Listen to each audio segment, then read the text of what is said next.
Again, there's, I guess sort of a little warning in the beginning about this, that for some students, they think typing in the code is somehow going to be, so-called educational. It really isn't until you see where that code is coming from. And I want to claim that this here, the code for 37, is related to a problem that's prior. So what I want to do is I want to show you the problem that it's related to. And it's related to this one right over here. Granted, it says compute the area between blah, blah, blah. They give you a graph, blah, blah, blah. They say, it's not drawn with proper aspect ratio. What does that mean? The scales are different. That doesn't mean much to me, though.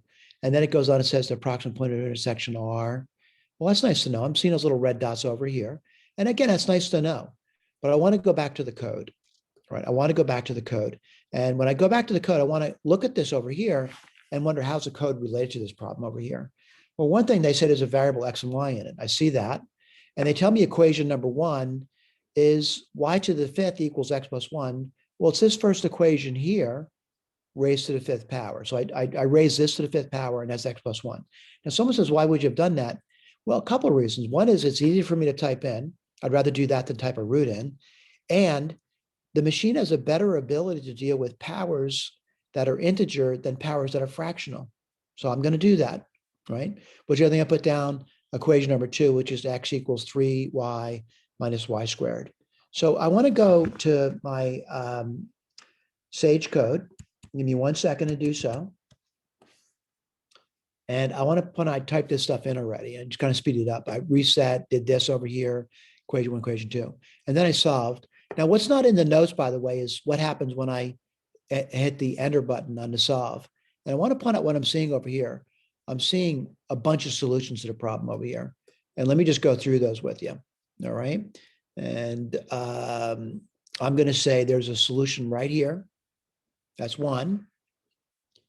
There's a solution right here. That's two. There's a solution right here. That's three. Four. You get the idea, right? And five.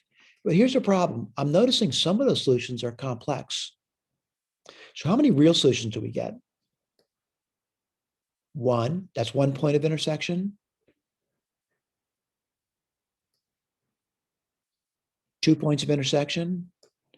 Not this one because it's complex. Not this one is complex. And it's going to be this one over here, the last one. 3 points of intersection. By the way, I like to visualize that because I'm seeing in my picture, there's only 2 points of intersection. So what I want to do is I want to open up another application. An application I want to open up is Grapher. All right, let me do that for you. And I got to do that real quick for you. So I point out what I did in Grapher over here. What I did was I graphed out, and I'm going to tell you what I graphed out. And this first curve, I graphed out y to the fifth power x plus one. That's this thing over here. All right. And then I graphed the other guy out, which is basically just a parabola. Do I see the 3 points of intersection? I do. I see a point of intersection here, point of intersection here, point of intersection here. I want to go back to this over here and just discuss these points with you. All right. Now, what do I see? The points of intersection, I see x, and, x is -1 and minus 0.3. Well, I'm going to say it looks like this point over here. I mean, that's that point over there. Again, it's a good idea to have a visual understanding what you're looking at. And let me look at the next one. The next one says -6 and -1. Well, that looks like this point over here. All right, looks like this point over here. All right. Again, I'm just looking at these things and getting a ballpark figure where they are. The last one was what? 2.9 for x and about 1.2 for y. Well, that's that point over there. Okay. Now, again, if you go back to the notes, by the way, someone says, well, you already done that for me. Why would I need to do that? Well, you need to learn. You might say, oh, that's just going to be given to you. It's almost like showing a job and saying, well, somebody else is going to do the job for me. No, you got to learn how to do that. All right. So what do I know about this over here? I know there's an enclosed area here and an enclosed area over here. I do know that. All right. I'm going to close, maybe not close. I'll just get rid of that. I'm back to my picture over here. You should be very clear what those points are. Now, those points are also listed over there in the notes. Let me go through that with you again. All right. So what's this first one over here? And again, the accuracy of it, I certainly put more down, but this is the first point. Let me just make sure you understand what I'm talking about here. X equals minus 1.00, and the Y is minus 3.30, get the idea. And what's the other point? Well, the other point was 2.19, and that's that guy way over here. All right. And again, I copied it down for you. I actually did the work for you. All right. It says they're not easy to find. You're right. They're not easy to find. I used a machine to help me with it. I did. Did the machine give me the exact answer? No. The machine gave me an approximate answer. Very powerful, though. Right. Very, very powerful. All right. Now, I'm going to go back to the Sage code now. All right. And what I want to do is I want to look at what they did now.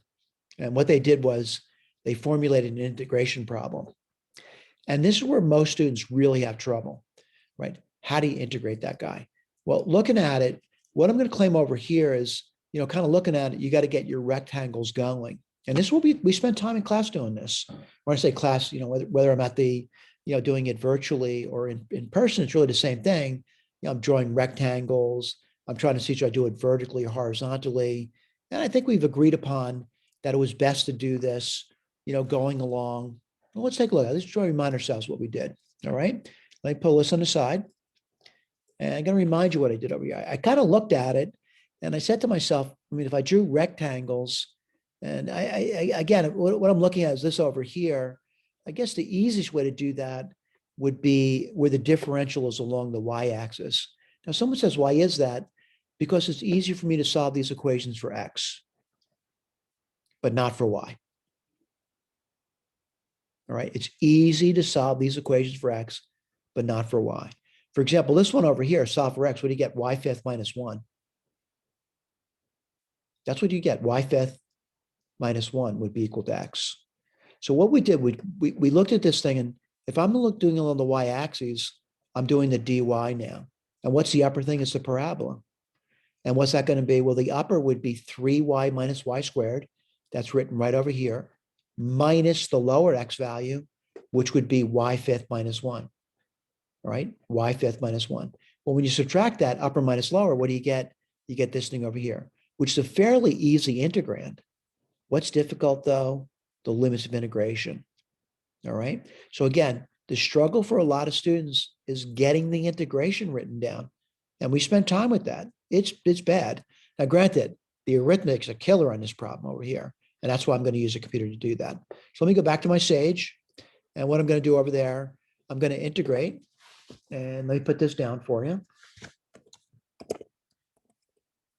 And what I'm going to integrate, well, I think I said 3y minus y squared. I'll do a copy paste on that. Minus, well, it'll be minus y fifth, minus 1 is plus 1.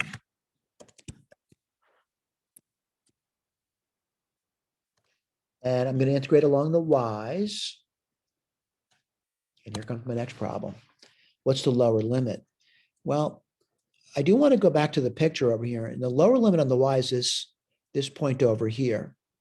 All right, so that's like minus 1. And there's going to be a y of something there. So let's look at our a list of table over here. So I guess it's this guy over here, right? So I'm going to just copy this number. Right, I'm just going to copy it, paste it in. Comma. What's the upper y value? Well, again, we're looking at the graph, and it's this point over here, which is 2 point something. And I'm going to look at the list is over here. I see that over there. Whoops, sorry. I see this number over here. What's the y value? It's this guy over here. Okay. Now, granted, I make mistakes sometimes, and that's why we provide a key for you. I like a key too. I want to see if I did it right. And what do I get? 2.4, right? Something. Let's take a look at this. I got to go over here. Wow, look at that. 2.46. You get the idea. What's the trouble, though? Being able to read, understand what you read, use technology when necessary, and then write down the integrations and do the integrations and use technology where necessary.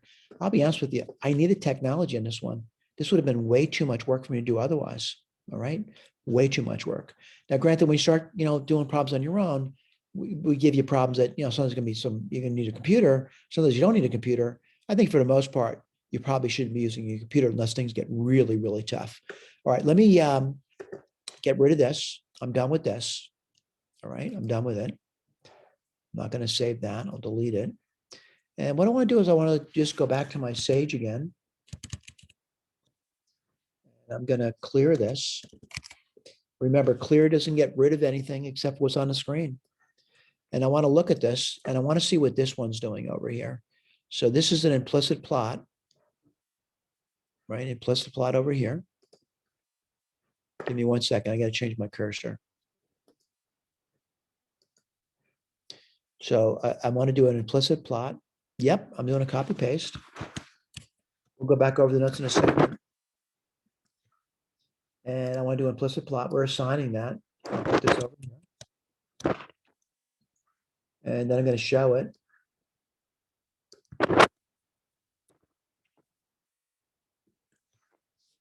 And I see it. And I just want to say, I want to scroll back over the notes. I know this is difficult, by the way. Some say I can't do it. I just can't do it. You got to try. All right. But looking back over the notes, I'm thinking I'm seeing the picture right here.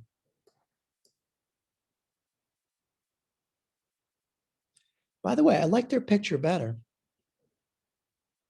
Right? You see they're labeling it for me. That's really nice to have a labeled picture. So if you read this one over here, what does it say?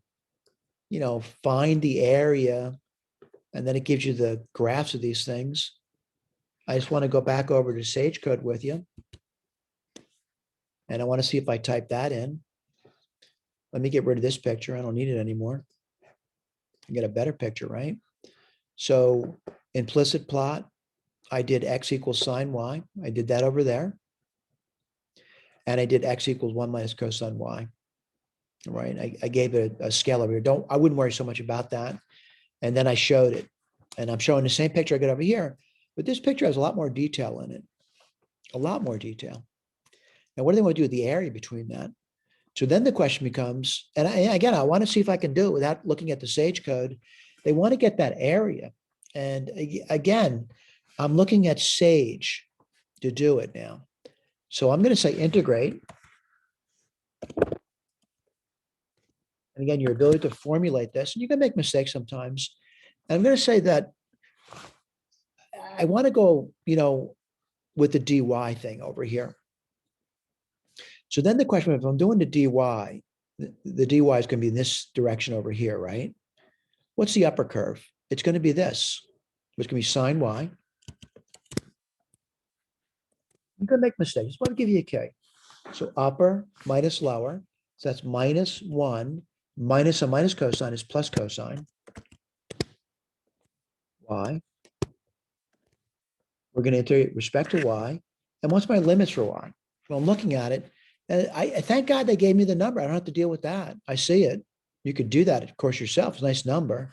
From 0 to pi over 2. Could I do that integration? Of course I could. I could do it by hand. What's the problem for most students, though? Setting up the integration.